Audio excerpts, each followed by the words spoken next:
글로벌 뷰 이은주입니다. 전날 있었던 주요 외신 소식들 함께 확인해 보도록 하겠습니다.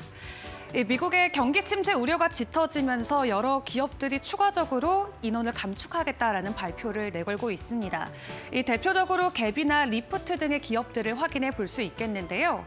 이 갭 같은 경우는 1,800명을 정리해고하겠다라고 합니다. 결국에는 실적이 부진한 탓에 해당 여파가 지속적으로 이어지고 있는 상황으로 풀이되고 있습니다. 이 갭 같은 경우는 지난해까지 3년 연속으로 연간 순손실을 기록하기도 했는데요.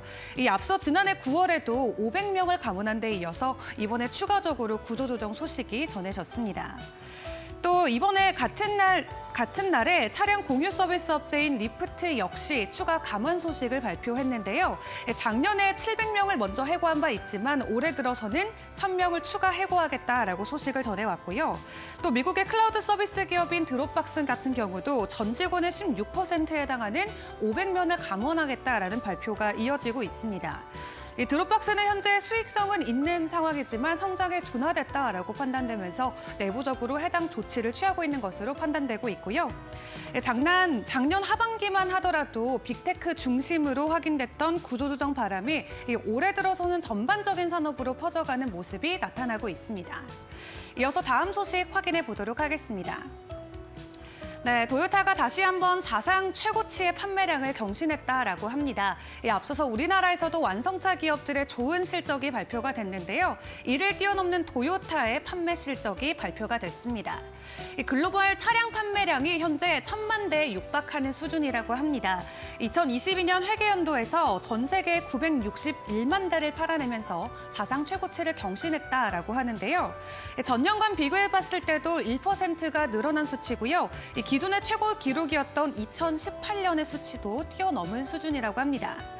2년 연속으로 지속적인 증가량을 보여주고 있습니다. 글로벌 생산량 또한 6.5% 정도 올라서면서 지속적으로 파일을 넓혀가는 모습 포착되고 있고요.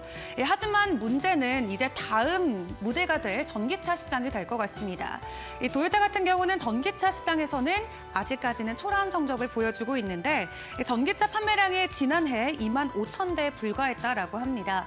세계 시장에서는 28위에까지밖에 이름을 올리지 못했다라고 하는데 연간 판매량이 1,000만 대인 것을 확인해 보자면은 굉장히 미미한 수치인 것을 확인해 보실 수 있겠습니다.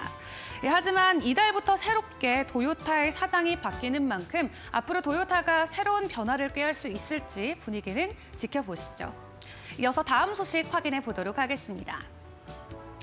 네, 마이크로소프트가 AI 대표 수혜주로 꼽히면서 주가가 지속적으로 상승하는 움직임이 나와주고 있습니다. 업계에서는 일제히 긍정적인 리포트를 이야기하고 있는데요.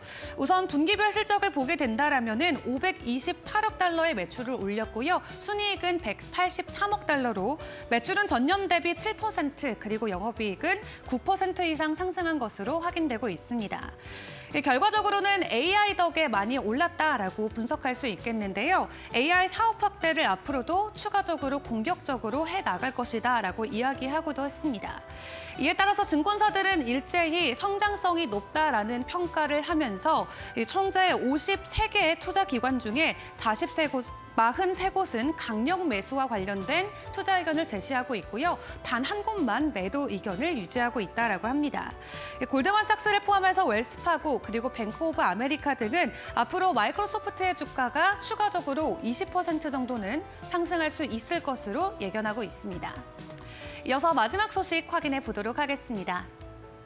미국의 SEC 위원장 게리 겐슬러가 잇따른 암호화폐 거래소들 그리고 사업자들로부터 소송을 받고 있습니다.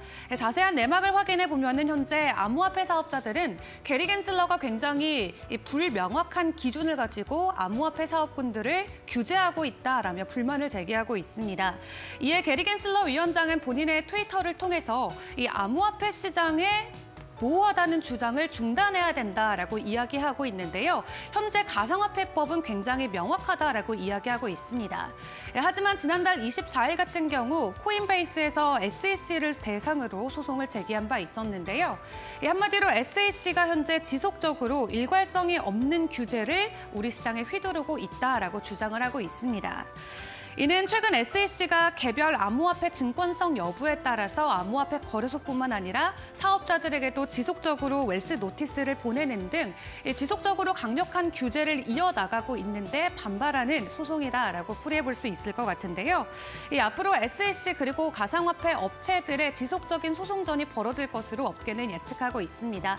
추가적으로 혼란이 일어날 수 있을지는 좀 더 분위기를 지켜보시죠. 지금까지 굿모닝 뷰 이은주였습니다.